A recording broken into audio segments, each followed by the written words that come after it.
Okay, everybody, this is the end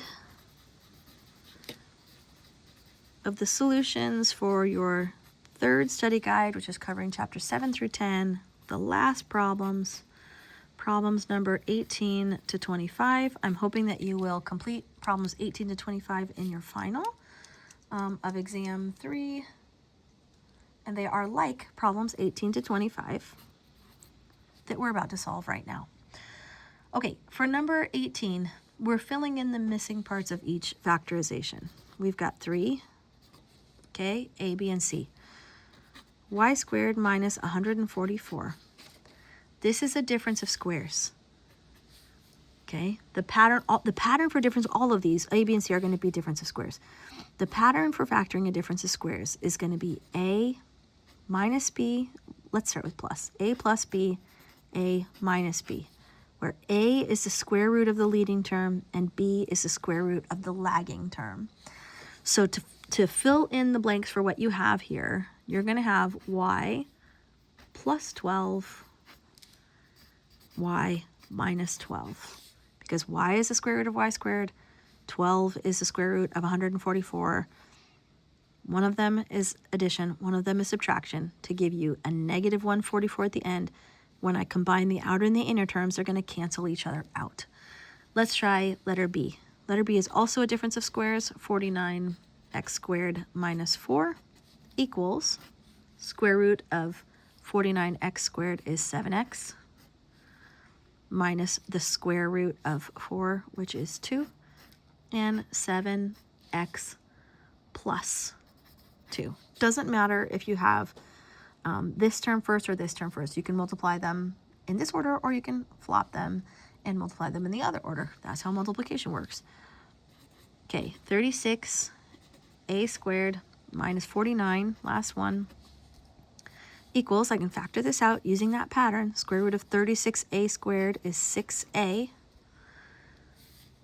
minus 7, because 7 is the square root of 49. And then I need a plus, right? 6a plus 7, so that the middle terms will cancel each other out, and I'll get a negative 7 times 7 here, negative 49 at the end for my lagging term. Excellent. Number 19. Factor out the common monomial of this expression, 56x squared plus 42xy minus 28x. Okay, I can tell you, looking at this, that at first glance, guys, my first guess here, I can see that they all have an x in them. I know that that x is coming out. But my first guess would be to take, I can see that each one of these is divisible by 7. Let's just see what happens if I take out a 7 and an x, since I can see and there's all have an x in common. What do I get? If I took out a 7x from this term, I would be left with an 8x to get 56x squared, right? Plus 6y, 7x times 6y would give me plus 42xy, minus 4 would give me a negative 28x. Here's the problem. If you do something like this, like I just did, I'm just going to show you this as an example, and you notice that all of these are even numbers, that means you didn't take out the greatest common factor. You're trying to factor out the greatest common monomial. Each of these is even, so each of these is divisible by 2, right? So I could factor out another 2 out of all 3 of these terms, which, if I pulled out that 2, okay, out here, that would, if I factored the 2 out of each of these terms, I would end up with 4x plus 3y minus 2, giving me 14x, okay, times 4x plus 3y minus 2, which is my final answer. I wanted to show you that in case you didn't immediately see that 14 is the greatest common factor of each of these. If you did, congratulations. If you didn't, and you pulled out a 7, and you notice, these can still be reduced further. There's still more factors that they share that I can pull out, then just divide it by that same factor, pull it out, and multiply it by whatever you have in front. That's how you're going to fix it, okay? Until there's nothing more you can do. These no longer have any factors that they share that I can factor out of each term. So this is my answer. All right. Number 20. Factor x squared minus 16x plus 64 using the special pattern. Now, this is a perfect square trinomial because the square root of x squared is x. The square root of 64 is 8, right? And this middle term is 2 times the a term, which is x, times the b term, which is 8, 16x. Yes, this is a perfect square trinomial. Because the middle term is negative, the pattern I'm looking for is a minus b squared. My a term is x, my b term is 8, and I'm done. That's how I factor it. If you want to multiply this out, you're going to see if you do, this is what you get. Okay? So if you want to do this using your magic X or using your grouping, you can, but the instructions specifically are to use the special pattern. If you get those instructions, that's what you need to do. Number 21. Factor x squared plus 7x plus 4. This is not a perfect square trinomial. That's because even though this has a perfect square, right? This is a perfect square, x and x. This is a perfect square, 2 and 2. 2 times x times 2 is 4x, not 7x. So this fails. It's not a perfect square trinomial. So the best I can do is try to see what I can do with these binomials. Okay, so I know, because this is x squared in front, I know that the first term of each of these is x. It can't be anything else. I know that whatever the last terms are, they have to multiply to give me 4, and they have to combine to give me 7. Well, okay, let's think this through. What are the factors of 4? What are my options? My options are 4 and 1, or 2 and 2. If I have a 2 and a 2 here, that'll multiply to give me a 4 at the end, but it won't combine to give me 7. If I have a 4 and a 1, those will multiply to give me 4 at the end, but they only combine to give me 5. So this is prime. It can't be factored anymore. Okay, there are no factors of 4 that when I multiply them give me 4, and when I combine them give me 7. So I am done with that one. Okay, I've got 2 more to go where I am going to use either a magic X or grouping method. And I've given you the option here. I'm going to demonstrate both of them for you so you just remember how it works. Personally, I think your magic X is easier, but it's up to you. Okay, here's the first one, number 22, 5x squared minus 14x minus 3. If you get something like this, it's obviously not a perfect square trinomial. 5x squared is not a perfect square. 3 is not a perfect square. Your options are magic X or grouping. I'm going to use the magic X for this first one.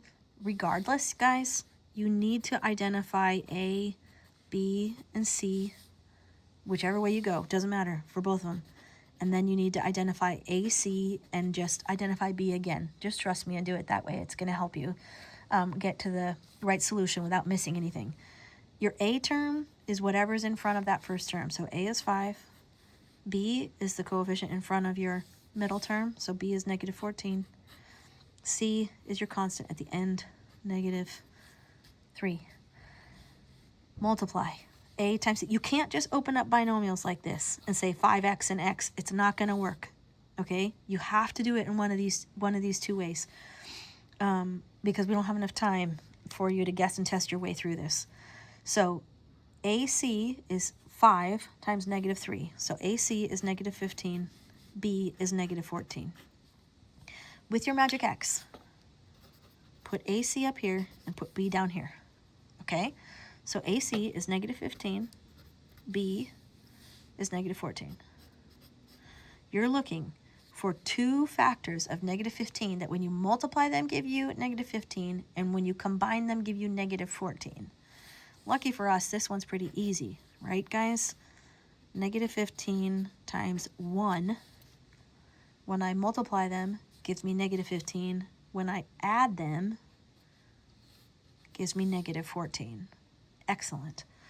So I take each of these factors, negative 15 on one side, positive 1 on the other. Okay, those are the two factors. And I put them over A. That was this guy. Reduce them if you can. This one doesn't reduce. This one does. This one reduces to negative 3 over 1, right? Because 5 goes into 15 3 times. 5 goes into itself once. Please remember, here are your two binomials. This is the first term, is the coefficient to the x. So it's 1x. I'm just writing x. This is your second term, minus 3. Here's the next one. This is the front, okay? This is the first term, 5. It's a coefficient that goes right here. 5x.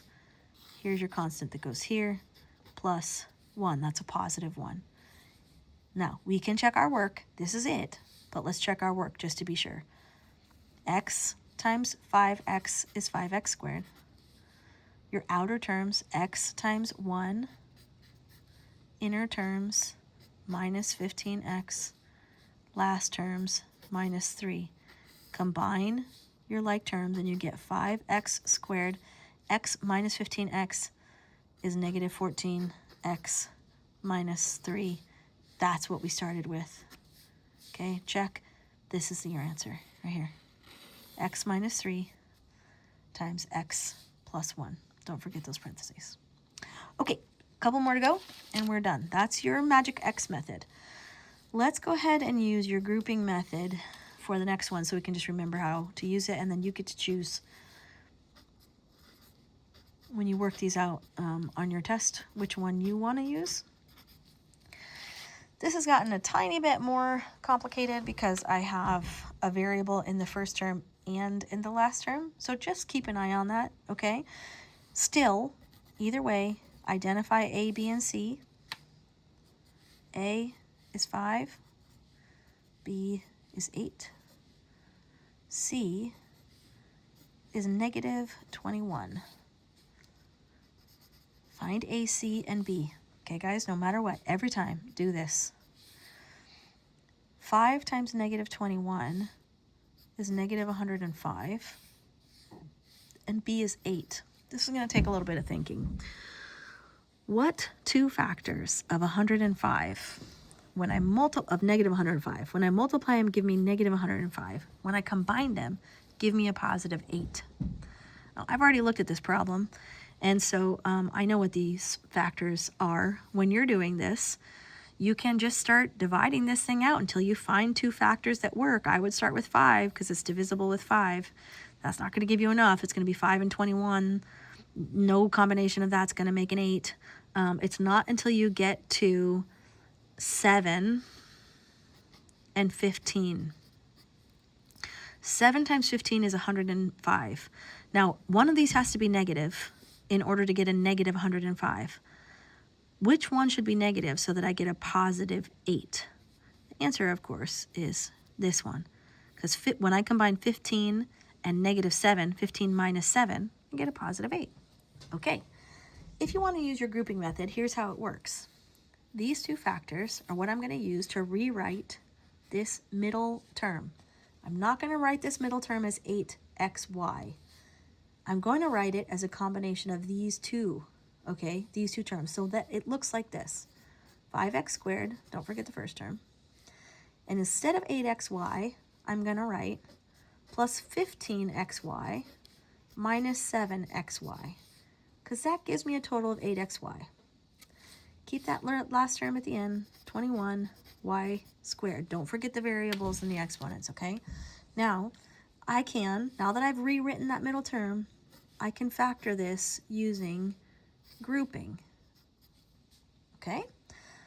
I can factor out of this guy a 5x, and I'm left with an x plus 3. I've already got the x, so I just need a y. Factor out of here a negative 7. They both share a y. And I'm left, remember I want this here to be negative xy, so it's going to be a positive x, because when I multiply that, that'll give me negative 7xy. And this is going to be a positive, because I want it to end up, when I multiply it by negative 7y, I want it to be negative 21y squared. So it's going to be positive 3y, because negative 7y times positive 3y is negative 21y squared. Now, awesome. Look, they share this factor. So I factor that out, and I pull out over here 5x minus 7y times x plus 3y, because I've got 5 times both of those and negative 7y times both of those. And I write it just like that. That's my answer. Okay, 2 problems left to go, and I think that they're actually quite a bit easier than those 2. Those are probably the hardest factoring problems that you have. This one I feel like is a kind of a piece of cake, but let's see how you feel about it. So for this one, I have wy plus wz. Maybe they're trying to trick you by giving you 1,000 variables. I don't know. Plus xy plus xz. If you see a polynomial like this, okay, with 4 terms, you're going to group the first 2, and you're going to group the second 2. Factor out any common monomials. So what's common to both of these is a w. And I get y plus z, right? That would give me wy plus wz. And these share an x. So factor out the x, and you get y, that would give you xy, plus z, that would give you plus xz. Check that out. They share that factor, so you're going to pull out the factors on the outside that you're distributing and show that you can distribute them across both terms. That's it. That's the final answer. Okay, last one. 25, we just want to factor this guy completely. We've got 3x cubed minus 33x squared plus 84x.